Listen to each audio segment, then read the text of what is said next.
Hello. My name is Justin D. Jenkins, the managing editor of the Quintessential Gentleman, and I'm here with Dr. Anthony Harris, leading healthcare professional consultant to U.S. businesses through his company, HFit. You also work with WorkCare as the Chief Innovative Officer, and you've been helping with their COVID-19 response. Dr. Anthony Harris, how have you been? I've been doing great here. Happy to help, and thanks for having me on. Yes, of course. Now, before we dive into all things COVID-19, how have you been doing through all this pandemic mentally? Mentally, we've been kind of steadfast, right? We know that in the public health sector that we're in, been practicing for 10 years, we've seen a lot, but obviously this is the heaviest of what we've seen in terms of impact to health and human wellness. And so we really want to continue to strive to help as many people as we can, as we have been. We've touched millions of lives with the work that we've been doing, and that in and of itself has been adequate motivation to keep us going day in and day out and staying positive through the pandemic. Has at times, had its difficulties, but with the strides we've made with vaccinations and now new interventions, we're hopeful that we'll be on the other side of this before too long. Yes, definitely hoping so.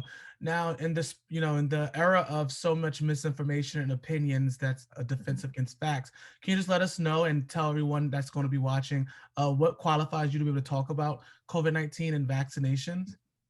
Absolutely. So, as I mentioned, I'm a practicing medical physician. I've been practicing specifically in occupational and environmental medicine is my board certification, and I've been serving as the lead COVID physician for our group at WorkCare.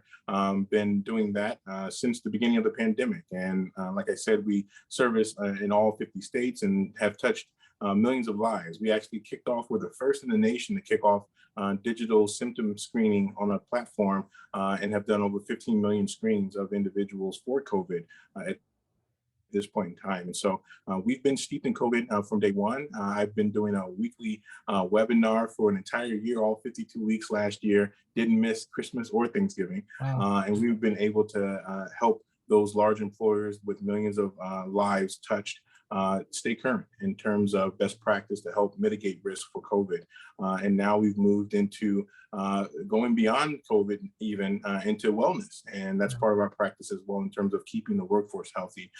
So it's been a hat that I've been wearing for quite some time, and one that I continue to be proud of in terms of being able to help save lives. Yeah, and it's great that you're, doing the work.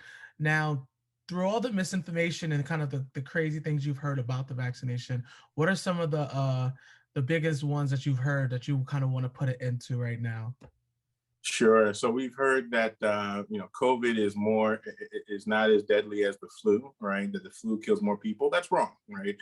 We know that the flu, in terms of impact, has not been as detrimental to health and wellness and to death as COVID has been. In fact, the excess deaths that has occurred because of COVID-19 now has eclipsed the Spanish flu back in 1912. So we know that the impact has been dramatic and unfortunately it's been preventable. And so we want to continue to focus on delivering accurate information to help prevent deaths and severe illness.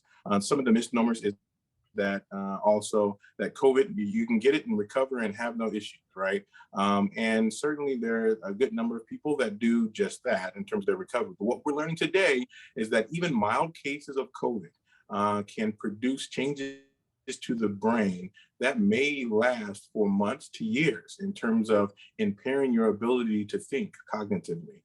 We certainly have all heard of what's been colloquially dubbed COVID brain, right? And that's something that's real. We have evidence literally of images of the brain, pathological images to show where the blood vessels in the brains are getting clogged by cells that shouldn't be there, called megakaryocytes. And so, and we also know that it affects your heart, it affects other microvasculature, your kidneys.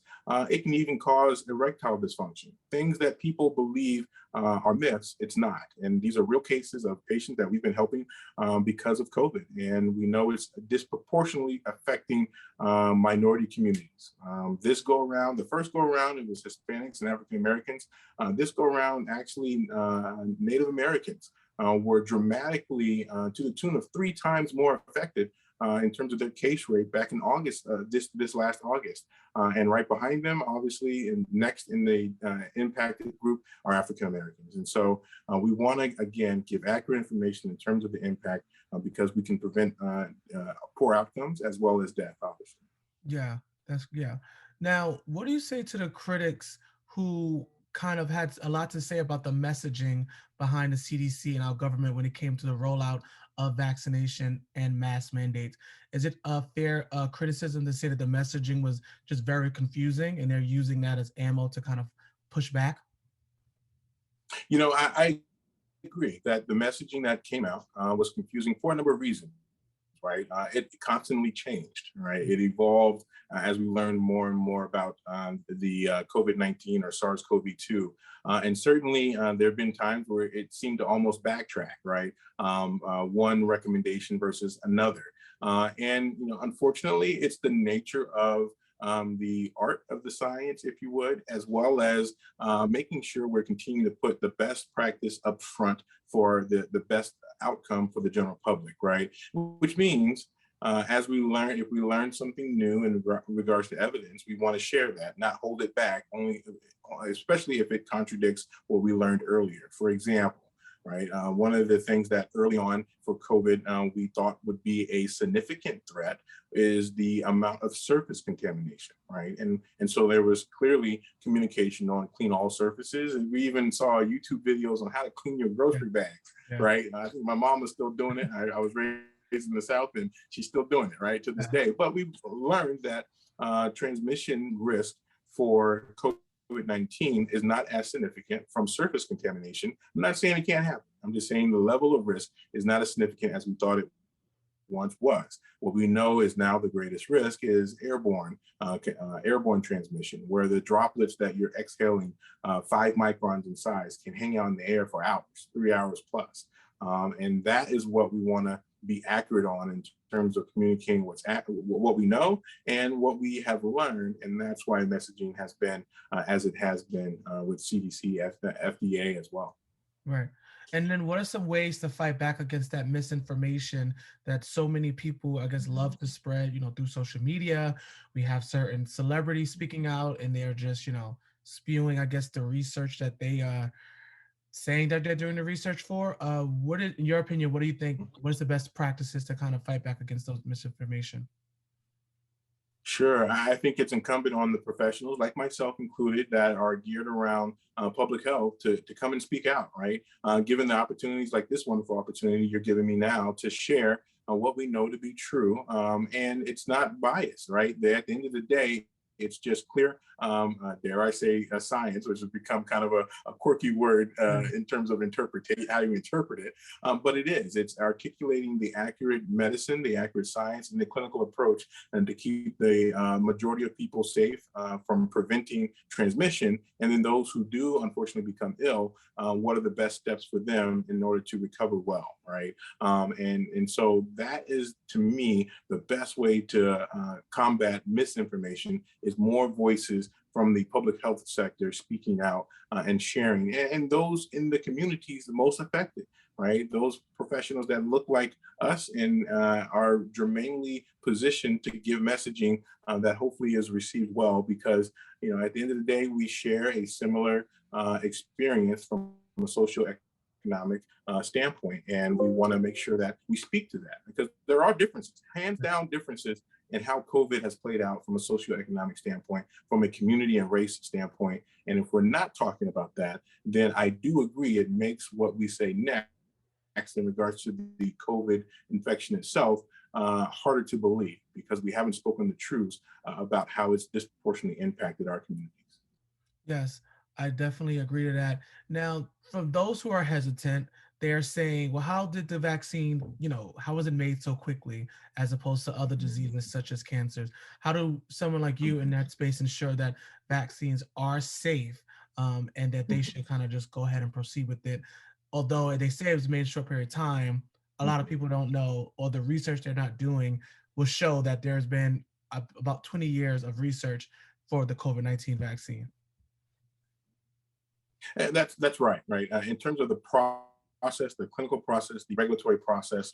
It's not that FDA took shortcuts to get to the notion that this is a safe medication for everyone, right? What they did, however, is put more resources behind it to compress the amount of time that it took to arrive at that decision, right?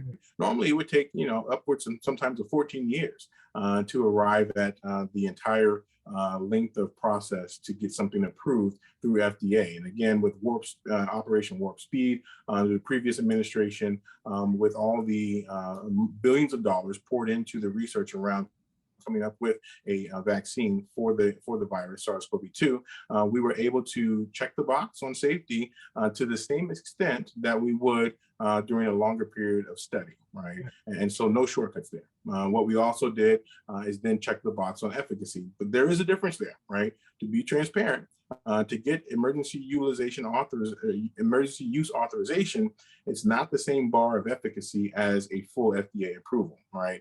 And in this case, we know it to be 50%. So because of the amount of risk and hazard that the virus presented in the public, getting that approval for a lower efficacious intervention, like we saw with Moderna, Pfizer, and then Johnson & Johnson having comparatively less efficacy there.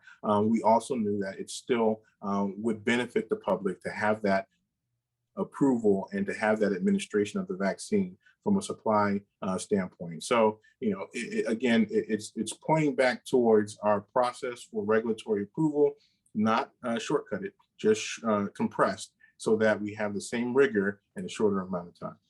Yeah, that leads me to my next question, and you probably answered already because, in the beginning we did see that it was the emergency authorization that they did for the vaccine. Now that it's fully approved, and you answered it, but I guess in the simplest terms, was when it first came out, was it a risk to even have that out quickly like they did, or was it still as safe as it is now? Sure. So the safety profile has not changed. It was incredibly good to begin with, meaning that from a side effect standpoint, the Pfizer vaccine, the mRNA vaccines had the same side effect profile pretty much as the placebo, like having no drug at all.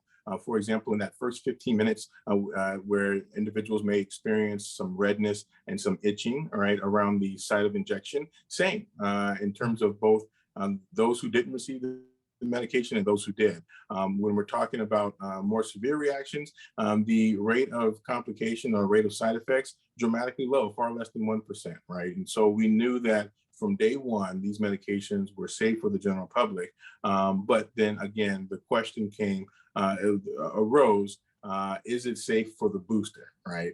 And so that question hasn't been fully answered, right? And we know the booster is safe and efficacious for those who need it that are at risk, those 65 and older, those who have pre-existing conditions, who are still very vulnerable for poor outcomes from a COVID infection. And so the risk benefit there for the booster is good, right? And so we now need to answer the question for the rest of the general population, and that is what FDA is considering now. They even set a date to do that. I believe it's October 26th for the Pfizer, for the Moderna, and earlier than that, the 14th for the Moderna and the Johnson & Johnson regarding boosters, and then they'll reconvene for the 26th to consider whether it should be for the younger populations as well.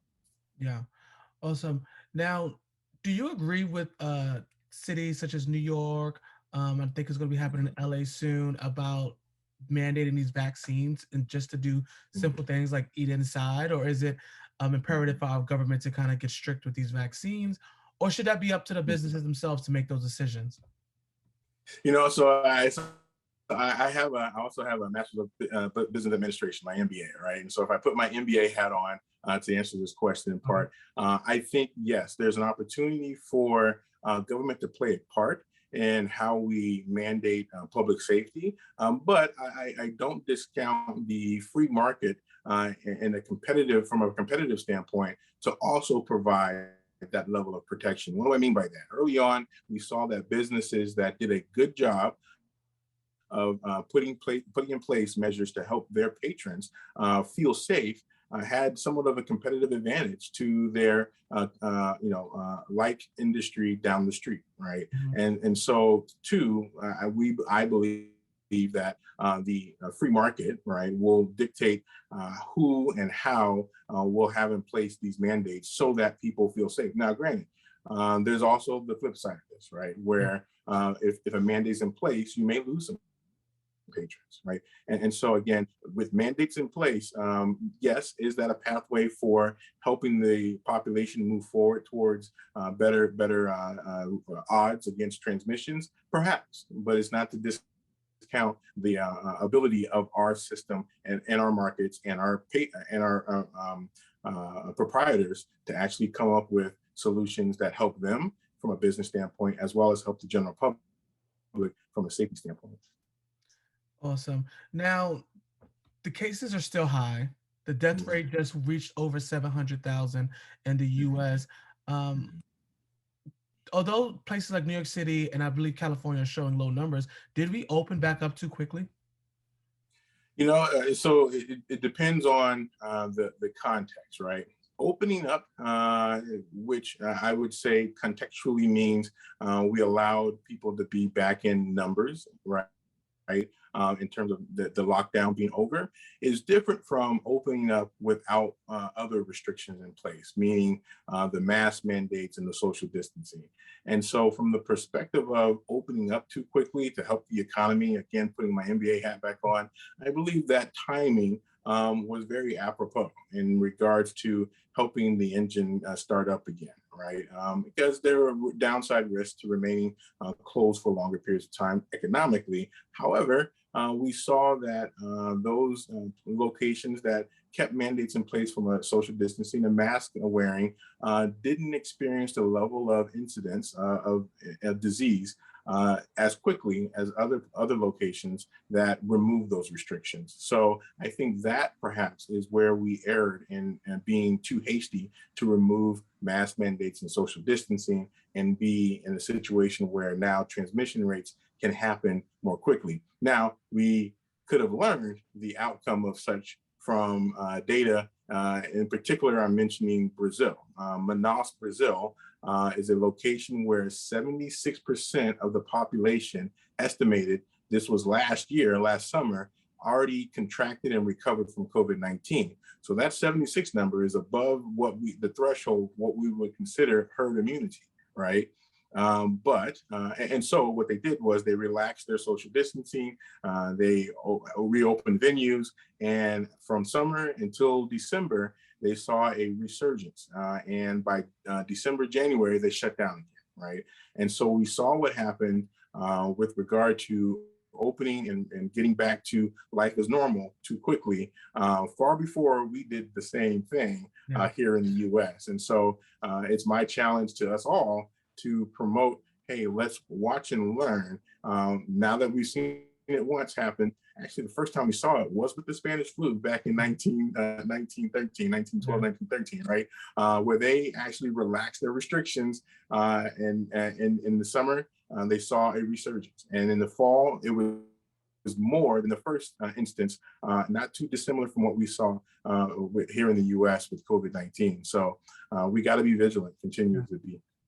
Definitely see history repeat itself a lot with this Mm, pandemic. Now, you mentioned mhm. herd immunity, and I guess for like the average listener or viewer, can you please just explain like what that is? It's said a Sure. lot, and it's a Mhm. government hot topic and a debate of what it Mhm. actually is. Can you just explain that? You betcha. So herd immunity, simplistically put, is having enough people that are basically immune or can't catch a particular illness so that the people who can still catch it are protected. And so, by way of vaccination, it means that enough people are vaccinated, they can't really catch a particular illness. And so, it keeps everyone who can't be vaccinated because of pre-existing condition, or they can't mount an adequate immune response, or perhaps they have religious reasons why they can't be vaccinated. They're still safe, right? Because the illness can't be transmitted ad nauseum in the population. And so that's the kind of golden chalice, the herd immunity. Now, The other question is, can we ever reach herd immunity here in the US or globally? And as far as we can see, the answer to that with COVID-19 is no.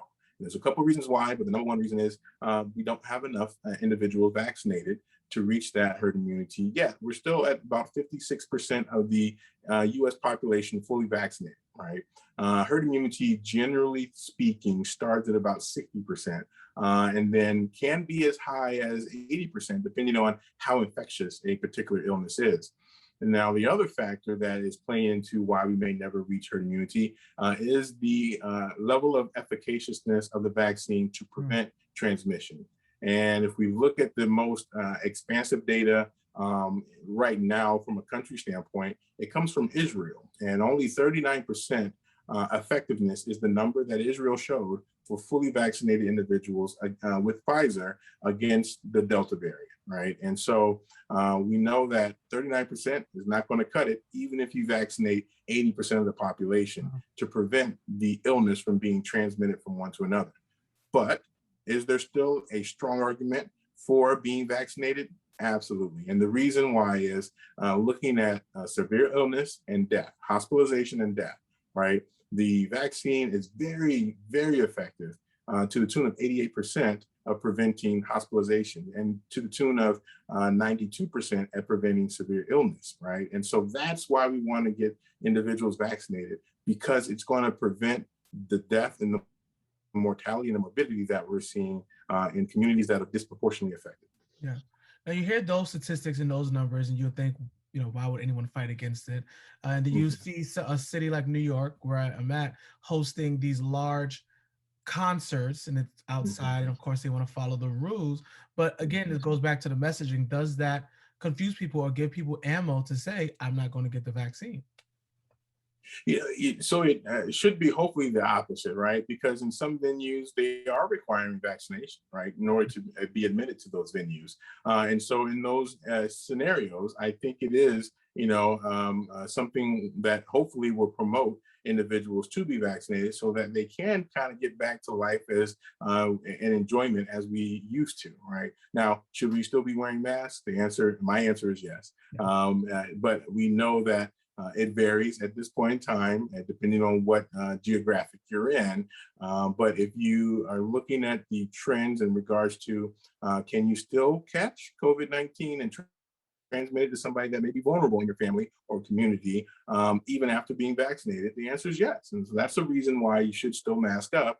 And I think, areas like New York, Florida that are having these, concerts and mass gatherings, we're going to learn a lot in terms of whether or not it was the right move to do from a transmission risk standpoint very quickly. Yeah. Now, for someone who's trying to convince, let's say, their 57-year-old father to get the vaccine, what would you do to help them kind of convince their father to go ahead and get the shot? What would You you betcha. say? So, Yeah. yeah, so if you look at it, the number one risk factor for poor outcome, meaning severe illness and death, is age. All right. And that's why it's recommended to get not just vaccinated, but get the booster if you're 65 and older. That's the number one risk factor, followed by cancer and pre-existing conditions, right? And so we want to make sure people understand that, and I have family members and community members that we've lost. Because my dad's a pastor down south, and he's having a funeral several times a week from COVID victims, right? And it's very close to home. And so for me, it's not just what I do professionally. For me, it's personal in terms of trying to cajole our communities to get vaccinated to help prevent this loss of life that didn't have to happen. Yeah. Now you mentioned the booster shots, and that's something now that's gaining traction on the news cycle. So I know there's going to be another wave of people who are just tired of hearing it, and really, do I really have to do this? What can you say about the booster shots, and why is this coming out now? And how, again, is this another uphill battle for us to even do for the age bracket that you mentioned, and then for the younger generations that's to come?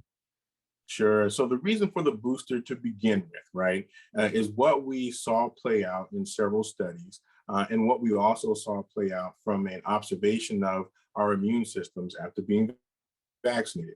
So firstly, we saw that about 6 months after a full vaccination series of the mRNA vaccine, Pfizer in this case, we saw the number of cases of contracting COVID-19 go up, right? And then in that particular group.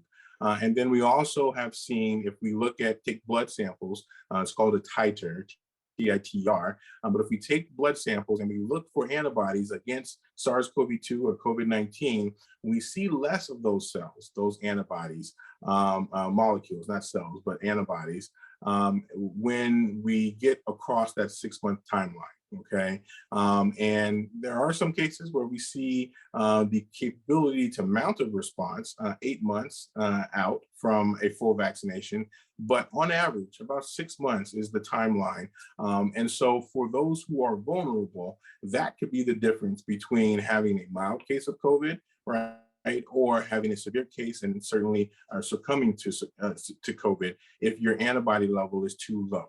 And so that's why for those vulnerable, we recommend the booster to help keep the antibody count higher and protect them from those poor outcomes. Thank you. Thank you. Now, you work alongside a lot of businesses. What are some of the first steps you take in assisting them in getting workers back into the office, even those who don't want to get vaccinated or wear a mask? We see, teachers are striking because here in New York City, they're mandated. Anti-vax protests is going on all over the city. So what are some of the first steps from a business point to get people back into the office? Sure. The first step is to understand that particular workforce, right? What's the environment they're going back into? Is it an office setting where you have people in their own little private offices, or is it a cubicle scenario, or is something different, right? Or is it a manufacturing warehouse where you have people standing face to face, shoulder to shoulder, not able to social distance? And so, given the different scenarios of the work environment, does predicate in different levels of risk. And we take that into account first and foremost, and then counsel the employer to make the right interventions to help decrease the risk for their unique worker population. In some cases, that may mean you got to keep masks in place, right?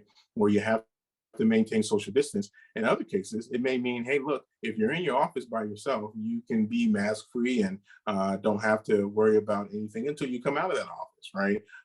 And certainly for the majority of the manufacturing environment, it really is a strong consideration to maintain the mask and the social distancing at this point in time because of what we're continuing to see with the Delta variant. And now there's even a new form of Delta called Delta Plus, right? We thought Delta was already bad. Delta Plus has some genetic mutations that make it even more infectious, and because it evades our immune system better than the Delta variant did originally. Yeah. So we have to double down potentially on our efforts to help prevent transmissions and see, as we approach colder months, Yeah. right, another bloom of infections because people are huddled together more closely. Right. Now, you mentioned Delta and Delta Plus now. Was the vaccination created to combat all these different mutations and variations of what was originally just, COVID-19? You betcha. And so the evidence shows that the vaccinations, both Moderna and Pfizer, as well as J&J, have been efficacious against the Delta variant, against Mu and Lambda, and several other variants. Of course, the original strain, Alpha, of SARS-CoV-2, the COVID virus. And we're seeing like profiles where it still has limited efficacy with regard to preventing transmission, right, for the majority, but it's still very efficacious for preventing severe outcomes and death. And so that's what we're really keen on in regards to hospitalization and severe outcome prevention. Awesome. Now, also, you mentioned the numbers of adults that's vaccinated or U.S. citizens vaccinated. What's the one thing you would do if you had a conversation with the Biden administration right now to kind of get more people to get vaccinated? What would be your first? Sure. I would continue to cajole the community professionals, right, to form coalitions to spread the word, right? To me, what has been effective at making a difference is the personal touch, the personal going out and being present in the community to help spread the accurate information, what we know and what we don't know Yeah. about why get vaccinated, right? And to share stories, right? I've talked to some that say, look, I'm not going to get vaccinated until I see somebody drop dead in front of me, right? And so, yeah, I can actually share stories of that scenario, right? And when you talk to somebody that has lived the poor outcomes and share that experience, I think it'll be more meaningful to those in the community to recognize the threat that COVID does represent for many, not all, but many in Yeah. regards to poor outcomes. And I would, cajole the administration to double down on ways and tools to help community members in the healthcare profession and the public health sector communicate that in person. Awesome, awesome. Before I let you go, what is your hope for your company, HFIT? Tell us more about that. Sure. So HFIT is a occupational health company. We do primary preventative services, right? Where we're geared towards keeping the workforce healthy. We take care of workers, large and small. We have three primary services where we have a franchise clinic that started in Indiana. Now we're branching out to different states. We have wearable technology. I'm a technophile at heart, right? So I geek out on all things tech. And so we, 4 years ago, started doing analysis to help prevent workers from back injuries and shoulder injuries using wearable technology. And that's in all 50 states. And we're also doing telemedicine in a new way in terms of leveraging boots on the ground as well as the virtual, so that we're providing the right care at the right time for workers wherever they may be. So it's a great opportunity that we continue to build towards keeping the workforce healthy and preventing injuries from the first place. That's awesome. Now, finally, you mentioned you had a webinar where you was helping spread accurate information. Is that still going on? And can you let us know like where to find that and you know what's Yeah, so with that? you betcha, you betcha. I do a webinar through WorkCare. It's once a month now instead of weekly, Mhm. and it's actually coming up on this Wednesday. Okay. Go to our website, workcare.com. You can also Google me on YouTube, and you'll find a list of all of our previous webinars as well as some of the upcoming ones so that you can get the most accurate information in regards to how to keep your workforce safe for sure. Awesome, awesome. Well, listen, thank you so much, Dr. Anthony Harris. I don't want to take up all of your time, but this was very insightful, and I hope people that will watch it will, learn something or gain some new insight in why vaccinations are important, so we can get back to some form of a normal life, whatever that may look like, or whatever that may mean. Indeed, indeed. Well, hey, thank you so much for having me on. It's been a pleasure, and look forward to continuing to help out however we can. Yes, I'm pretty sure I'll be reaching out some more so we can spread accurate information instead of all the other misinformation that's going on. Sounds good. Happy to help. Thank you. Thank you. Take care. All right. Thank you. God bless. Yep.